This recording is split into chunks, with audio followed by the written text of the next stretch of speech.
चौथे श्लोक का टिप्पण। कर्म कुर्वन् कदा योगस्य प्राप्तिर, निष्काम भाव से कर्म करते हुए साधक के लिए योग की प्राप्ति कब होगी?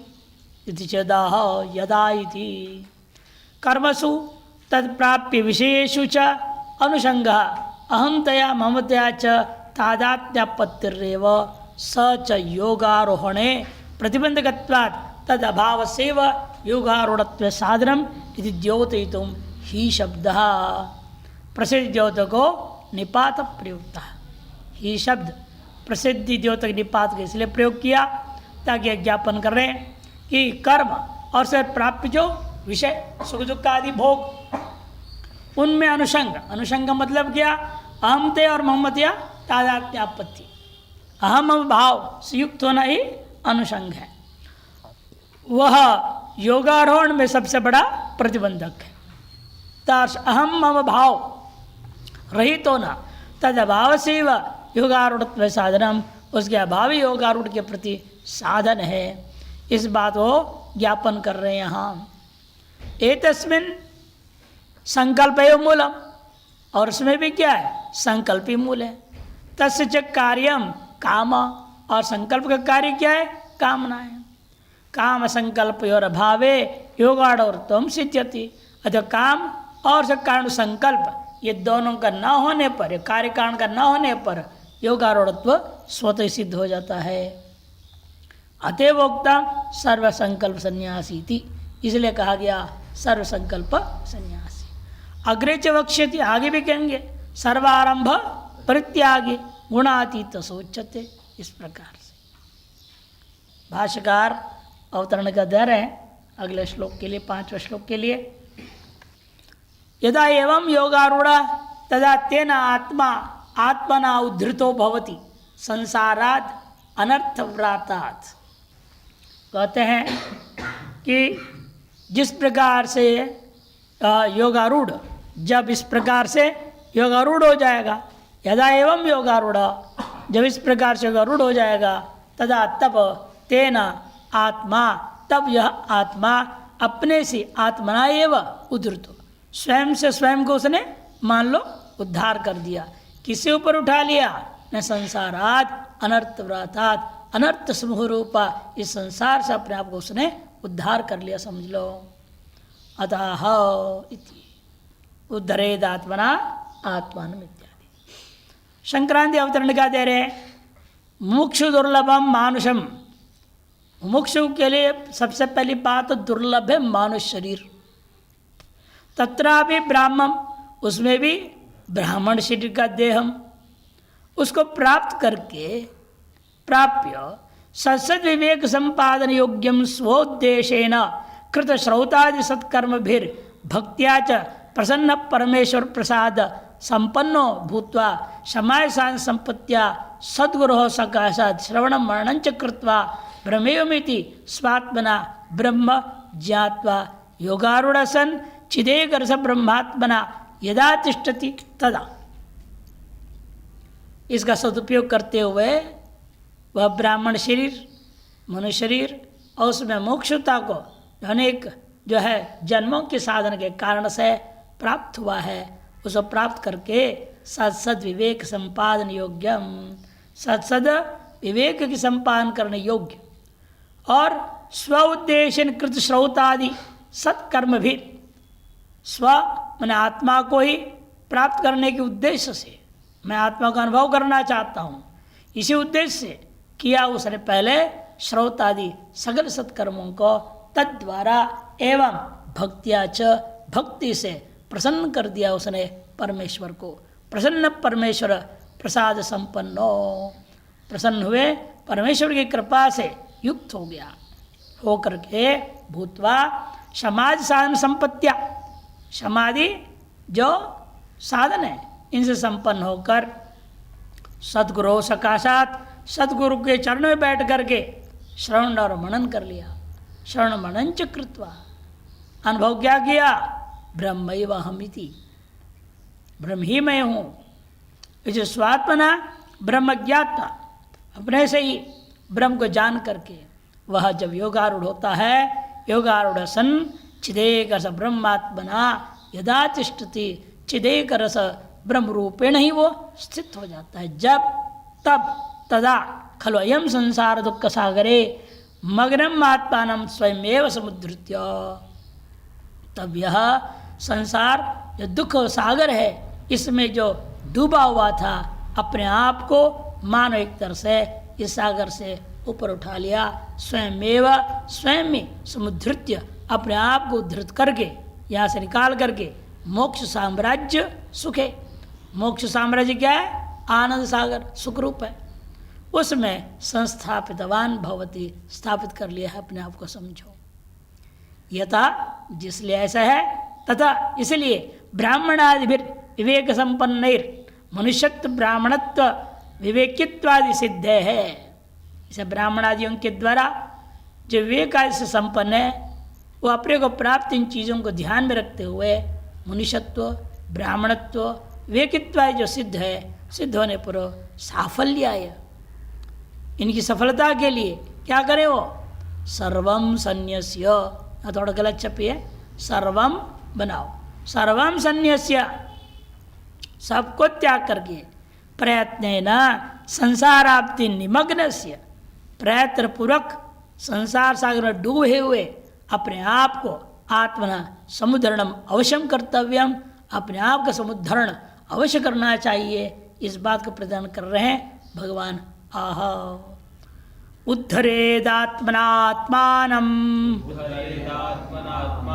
नात्मानं अवसादयेत् आत्मैह्यात्मनो बन्धु आत्मैव रिपुरात्मनः उद्धरेदात्मनात्मानं नात्मानं अवसादयेत् आत्मैव आत्मनो बन्धुर् आत्मैव रिपुरात्मनः। उद्धरेदात्मना आत्मानं, स्वयं से स्वयं को उद्धार करना पड़ेगा, कोई दूसरा आपको निकालेगा नहीं। आप गंगा जी में डूब रहे हो तो वहाँ सरकार की ओर से भी लगा हुआ है, आदमी कूदेगा आपको निकाल देगा, बचा देगा। या कोई दूसरे लोग हैं जो तैरना वाले जानते कूद जाएंगे और आपको निकाल के बाहर कर देंगे। लौकिक व्यवहार में देखने को मिलता है, लेकिन संसार सागर में डूबे हुए आपको कोई नहीं निकाल सकता। आपके इष्ट बंधु बांधव मित्र पत्नी बच्चे कोई भी काम के नहीं आने वाले।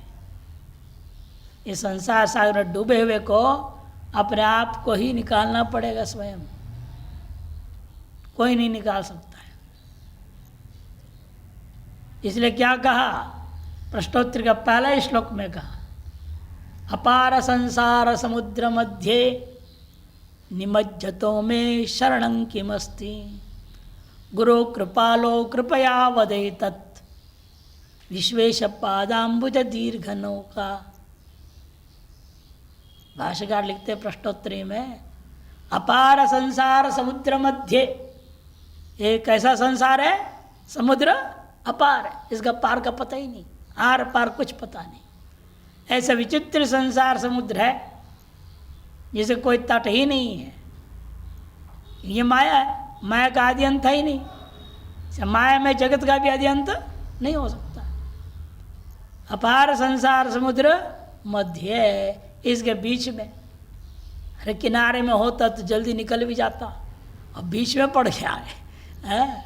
मध्य निमज्जतो, डूबते हुए, मैं शरणम की बस्ती, मेरे लिए शरण क्या हो सकता है।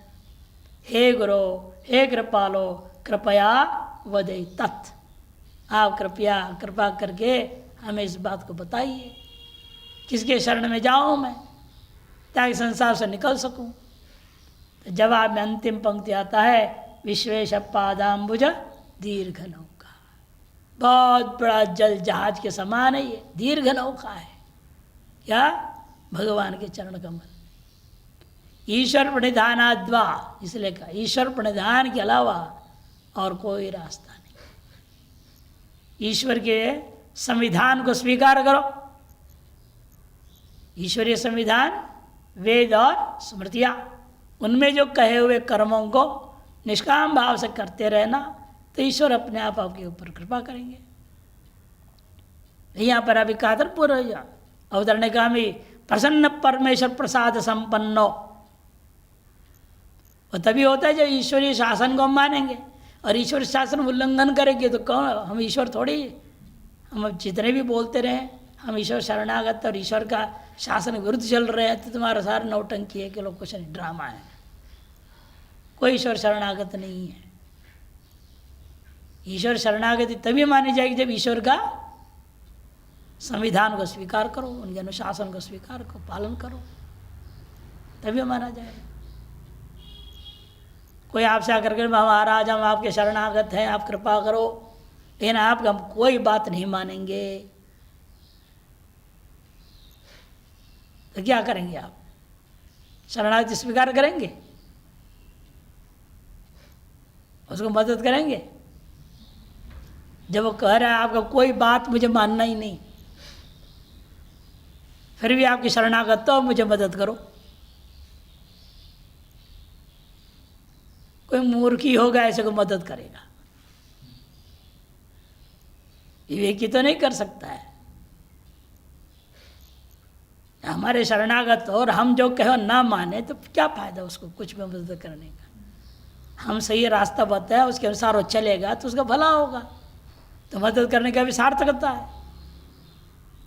इसलिए ईश्वर भी उसी को कृपा करे, उसी पर करेगा जो उसकी शासन सर चलेगा। निष्काम भाव से चलो बोल रहे हैं, स्रोत समार्थ कर्म करो, संध्या पूजा पाठ करो ईश्वर अर्पण बुद्धि से, तभी संभव है। इसलिए स्वयं से स्वयं को उठाना पड़ता है। आत्मना आत्मानम उद्धरेत, कोई दूसरा नहीं आएगा आपको मदद करने। न आत्मानम अवसादेत, अपने आप के विनाश की ओर नहीं ले जाना अपने आप को। आत्मा वही आत्मनो बंधु, आप स्वयं अपने बंधु हैं और आप स्वयं अपना शत्रु भी हैं। इस सन्मार्ग में चल रहे हैं आप, तो आप अपने आप के बंधु हैं। यदि असन्मार्ग में चलते, कुमार्ग में चल रहे हैं, तो आप स्वयं अपने ही शत्रु, अपने विनाश कर ले रहे हैं। कहते ना हिंदी में कहा तो अपने पैरों पे कुल्हाड़ी मारना। बुद्धिमान होगा तो अपने पैरों में कुल्हाड़ी थोड़ी मारेगा, सही जगह मारेगा वो, अपने को चोट भी न लगे, आगे लक्ष्य भी पूरा हो जाए। ये विवेकी का काम है। अपने का किसी प्रकार का भी हानि ना हो, न किसी का हानि हो ना हो, बल्कि और लक्ष्य भी प्राप्त हो जाए। ये विवेकी का काम है। किसी का कोई नुकसान ना करे किसी प्रकार से, और अपने लक्ष्य को भी प्राप्त कर ले। यही साधकम के सर्वभूत हिते रता, इसलिए कहा इस प्रकार चलने वाला ही सफल होता है जीवन में, अध्यात्म में। और कोई सोचे कि मैं अपनी हित सोचूंगा, बाकी की सब बुराई करूंगा, बाहर को नुकसान करके अपना लाभ को देखूंगा, वो तो अध्यात्म में आगे बढ़ ही नहीं सकता। सर्वम ब्रह्म कैसे घटेगा उसमें? जब सर्वम ब्रह्म है तो मैं किसका हानि करूंगा? कर ही नहीं सकता। किसी का हानि ना करते हुए सबका हित ना भी कर सके, कम से कम हित तो सोचो, भला तो सोचो। जितना कर सके तो करो, नहीं कर सके तो कोई बात नहीं, इन हानि तो नहीं करो। तब अपनी आत्मा को अपने से यहाँ उद्धार कर लेगा। तब माना जब वो अपने आप का वो मित्र है, बंधु है, नहीं तो खुद के वो अपने आप शत्रु है। उद्धरेत संसार सागरे निमग्नम आत्मना आत्मान तत् उत मने ऊर्ध्वम हरेत इति उद्धरेत। उद्धरेत का अर्थ कर रहे स्वयं जब भाष्यकार, उत मने ऊर्ध्वम, हरेत मने डूबते हुए को ऊपर उठाओ, निकालो अपने आप को बाहर संसार सागर से। संसार सागर में डूबता हुआ अपने को अपने से ही ऊपर उठा लेना होगा। युक्ति से अपने आप को निकलो वहाँ से। योगारूढ़ताम आपादेत इत्यर्थ, योगारूढ़ता को अपने में आपादन करो, उस स्थिति को अपने में लाओ। नात्मानम अवसादेत ना अधो नेत इत्यर्थ, ना अधो गमेत, अपने आप को और नीचे गिराओ मत, नरक की ओर मत ले जाओ अपने आप, ऊपर उठाओ, और इससे उठाओ कि स्वर्ग में जाना न पड़े, सीधा मुक्त हो जावे। आत्म ही अस्माद आत्मनो बंधु हो, कि आप ही अपना बंधु हैं, नहीं अन्य कश्चित बंधुर यह संसार मुक्ते भवती, इस संसार का मुक्ति के लिए कोई अन्य आपके बंधु हो नहीं सकते। बंधुरपि तावन मोक्षम प्रति प्रतिकूल एव स्नेहादि बंधन आयतनत्वात्, ये जब बाह्य बंधु हैं, माता पिता भाई बहन चाचा ताऊ भांजा भांजी ये सब जितने भी हैं लफड़े, ये सब लफड़ा ही है, आपके मोक्ष के प्रतिकूल ही है। तब तक ये सब मोक्ष के लिए प्रतिकूल हैं जब तक ये आपको स्नेह आदि से बंधन के कारण बने हुए हैं। स्नेहादि बंधन आयतनत्वात्, स्नेहादि द्वारा बंधन का ये आश्रय है, आयतन है।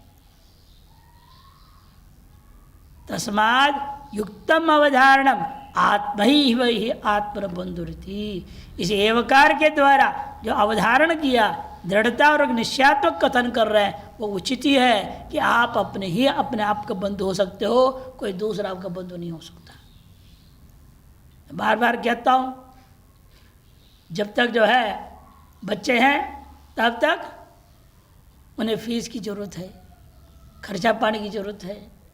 माता पिता से बड़ा प्रेम से बात करेंगे, कहना मानेंगे, चरण भी छुएंगे, आदेश पालन करेंगे, और जब आपने कमाने लग गया तो टेढ़े आंख दिखाना शुरू कर देगा, और जब शादी हो गई फिर तो कहना ही क्या, फिर तो पत्नी के अनुसार चलेगा, माँ बाप को तो छोड़ ही देगा। कौन बंधु किसका है, कौन किसके माता पिता है? ले जाकर छोड़ देगा, वृद्धाश्रम में फेंक देगा। अब एक घटना घटी वृंदावन में, वो इधर लखनऊ साइड कहीं स्कूल के बच्चों को ले गए यहाँ यात्रा में। जब यात्रा में ले गए तो बच्चे गए थे तो घूम रहे थे इधर उधर, सब जगह दिखा रहे थे। एक वृद्धाश्रम में उनके लिए ले गए बच्चों को। उनमें से एक बच्ची ऐसी थी, उसकी दादी वहाँ दिखाई दी उसको, उसे रहा नहीं गया। वो तो इसको ये कह दिया गया तुम्हारी दादी कहीं चली गई, घर में पता ही नहीं कहाँ भाग गई,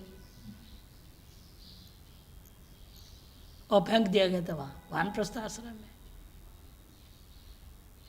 पूरे वीडियो देखने से बिल्कुल पिघल जाएगा आदमी, इतना एक दूसरे रो रहे हैं, और कितने वर्षों के बाद मिल गए दादी।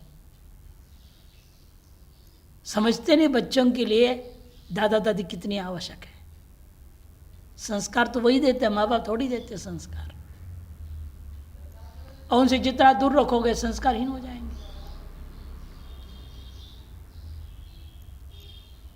तो इसलिए ये सब स्पष्ट है, ये सब देखने से स्पष्ट दिख रहा है, संसार में कोई किसी का कुछ नहीं है।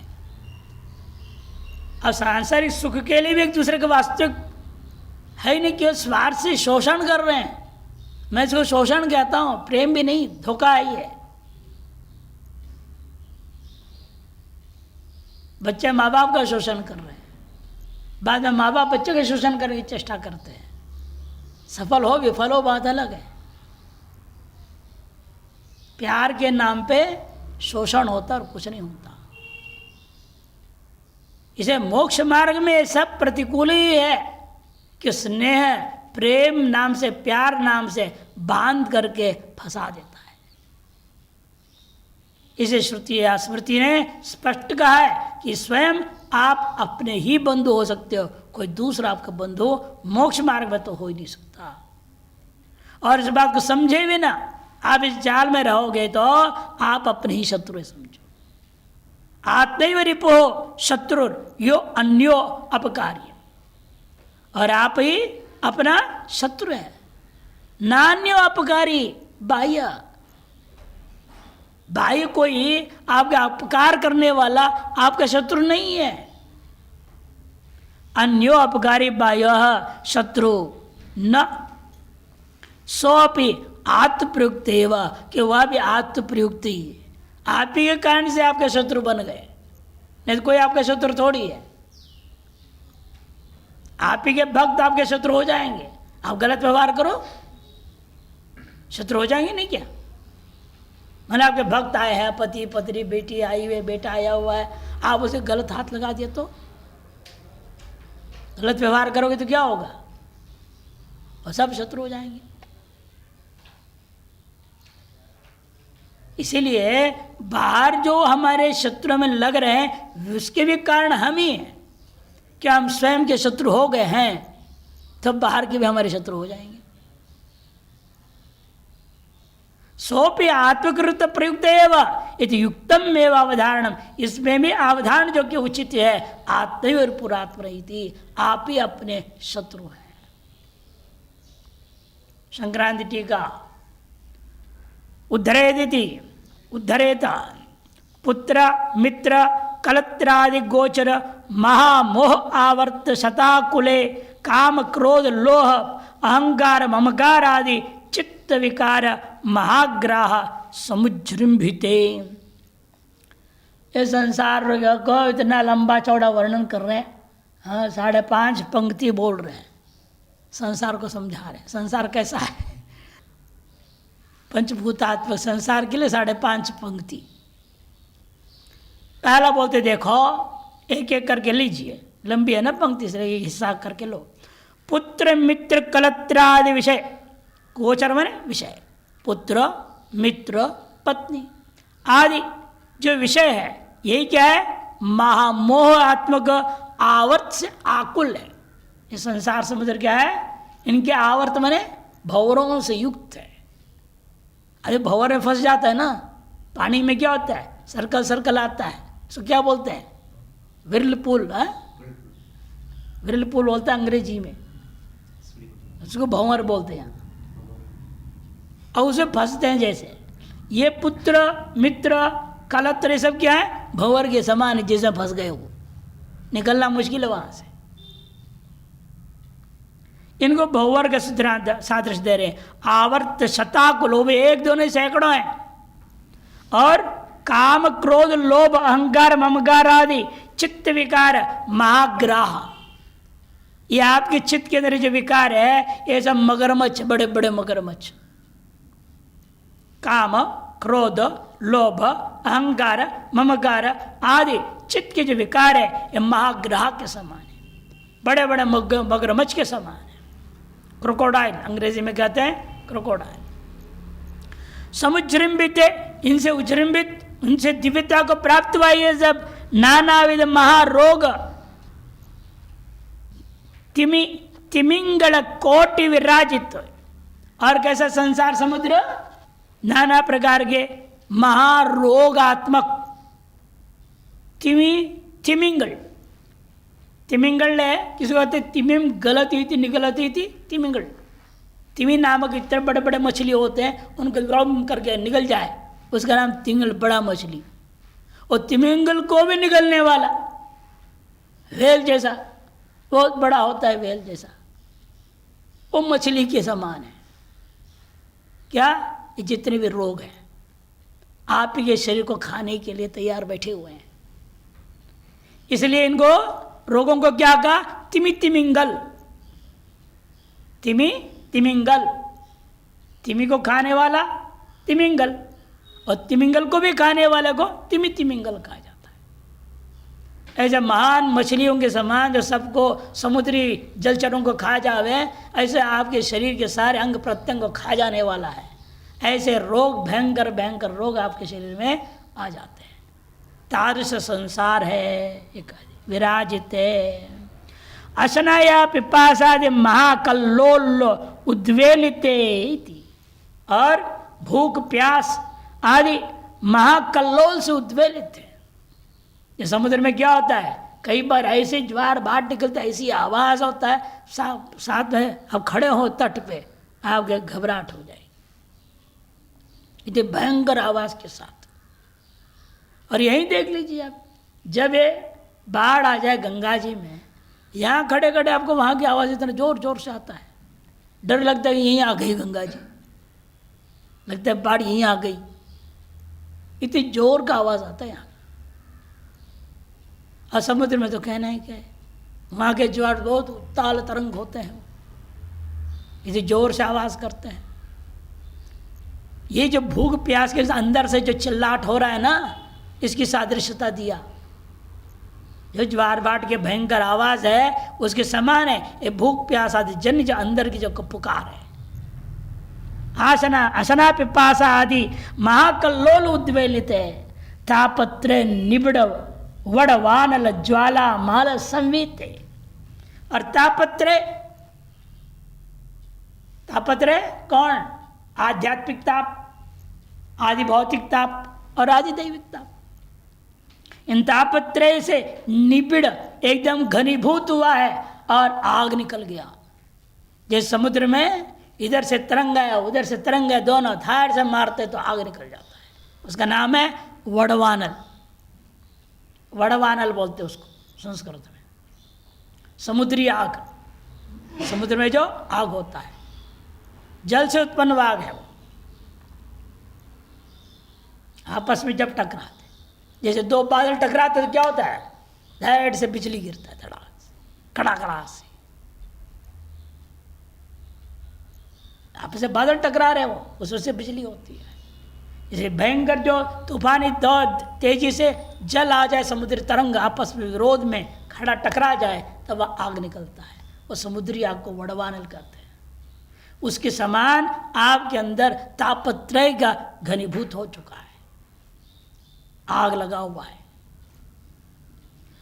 श्रेष्ठ जन नष्ट प्रयुक्त प्रलाप महाध्वनि विघूर्णिते, महाध्वनि विघूर्णिते। और कैसा है, अपने इष्टजनों का नष्ट होना, ये नष्टि हो गया, ये मात्र काटो। श्रेष्ठ जन नष्ट प्रयुक्त, अपने इष्टजनों का नाश, मरने के कारण से हाय हाय चिल्लाहट हो जाता है। प्रलाप से युक्त जैसे होता है वैसे महाध्वनि युक्त संसार सागर है। महाध्वनि विघूर्णित है, नित्य निरंतर दुर्वासना शैवाल पटल संकीर्ण। और कैसा है, जैसे तालाब में क्या होता है, ऊपर में हरा हरा हरा हरा लग जाता है, उसको शैवाल बोलते हैं संस्कृत में। क्या बोलते हैं उसको, काई, काई जम गई ऊपर। वैसे ही आपकी वासनाएं क्या है, आपके अंतःकरण काई के समान जम चुके हैं, इसलिए आपके अंतःकरण विवेक ही नहीं हो पा रहा है।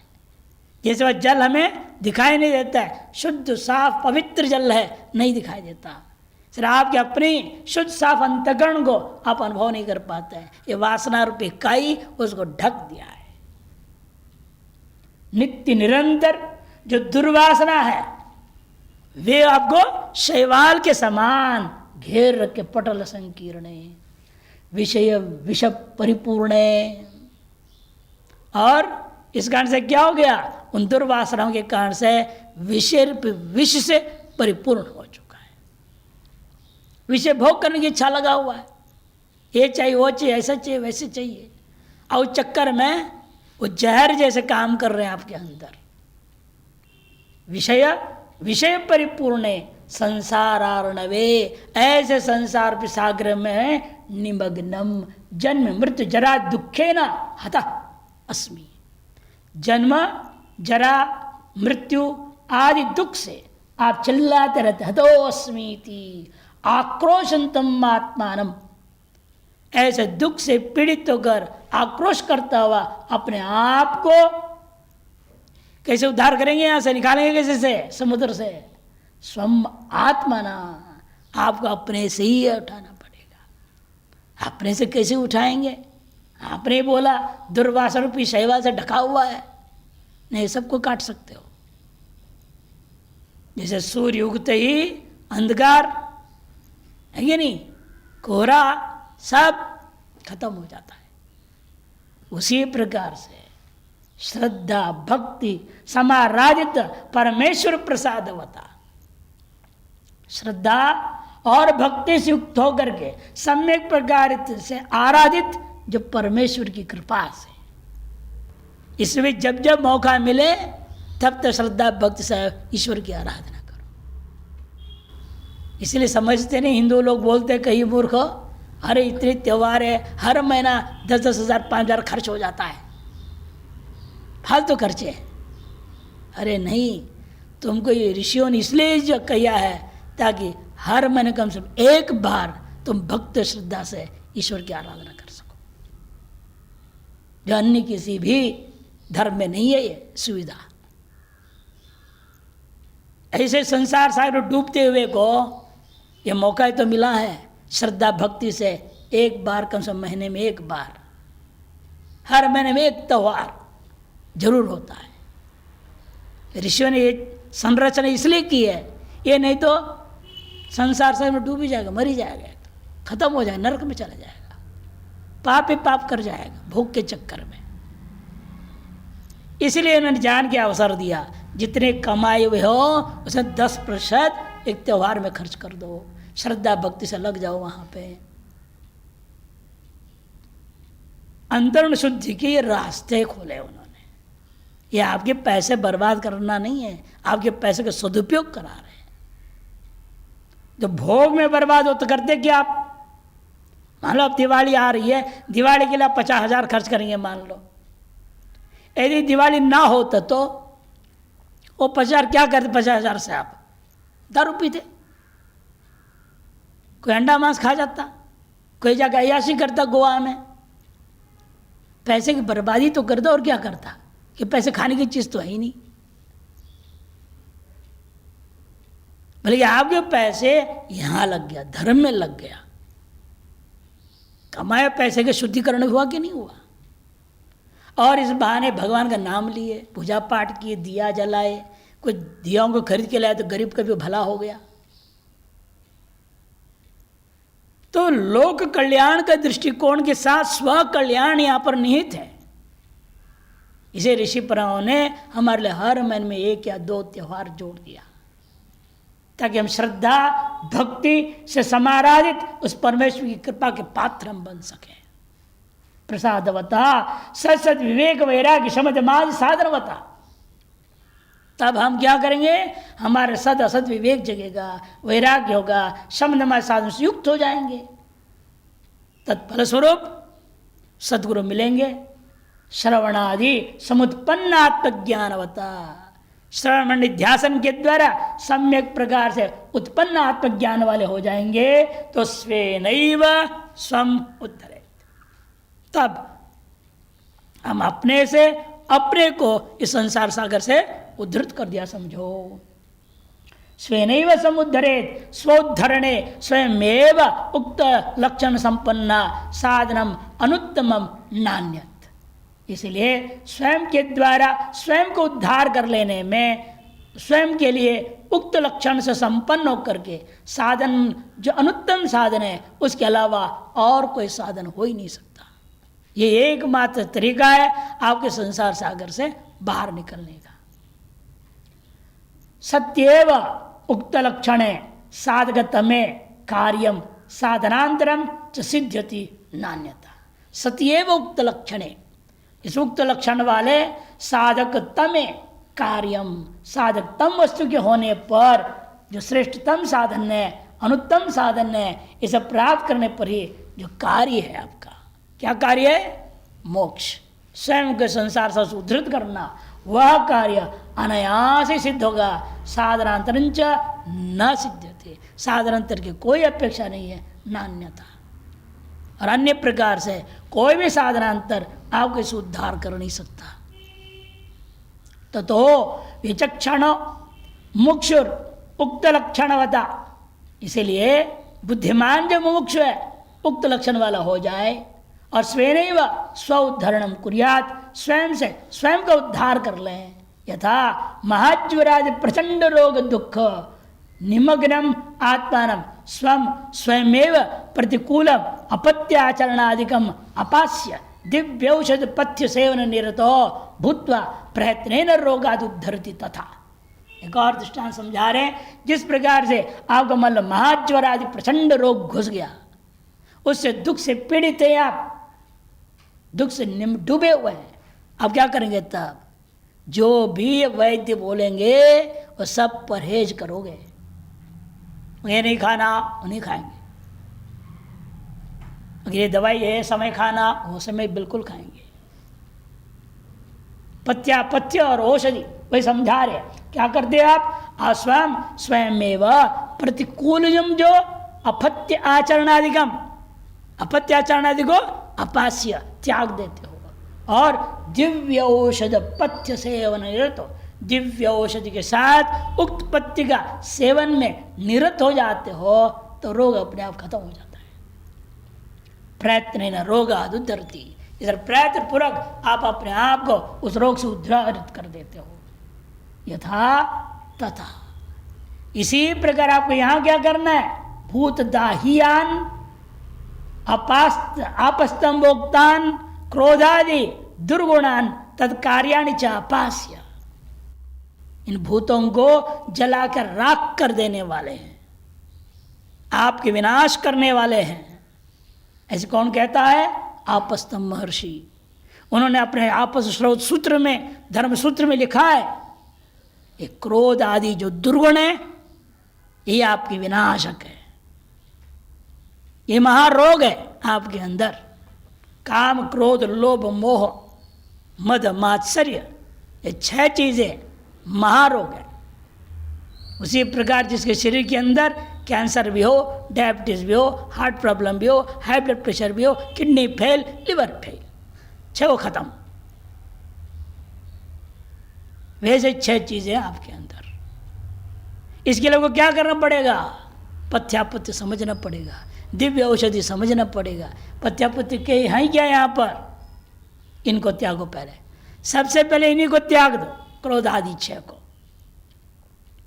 इन क्रोधादि 6 को त्याग देना, क्रोधादि दुर्गुणान तत्कार्याणि च, उनके कार्यों को भी अपास्य प्रतिकूलम सर्वम कर्म संन्यस्य, मोक्ष मार्ग में प्रतिकूल जो भी कर्म है उन सब को त्याग करके, संन्यस्य अमानित्वम मदम्भित्वम इत्यादि कौन से अध्याय में आया आपका?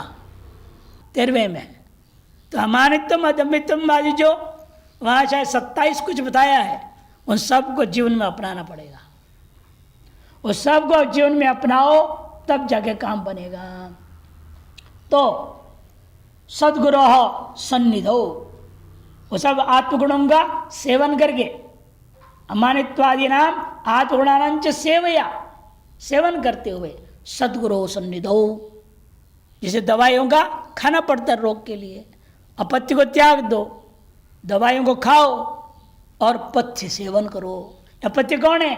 सद्गुरो सन्निधो नियमेन, सदगुरु के सन्निधि में बैठ करके नियमित रूप से कृत श्रवणादिना आत्मज्ञानम समधिगम्य, कृत श्रवणा से आत्मज्ञान को सम्यक प्रकार से प्राप्त करके योगारूढ़ो भूत्वा, योगारूढ़ होकर आत्मानम स्वयमेव अपने आप को स्वयं आप क्या करें? संसार सागरात उद्धरेत इत्यर्थः।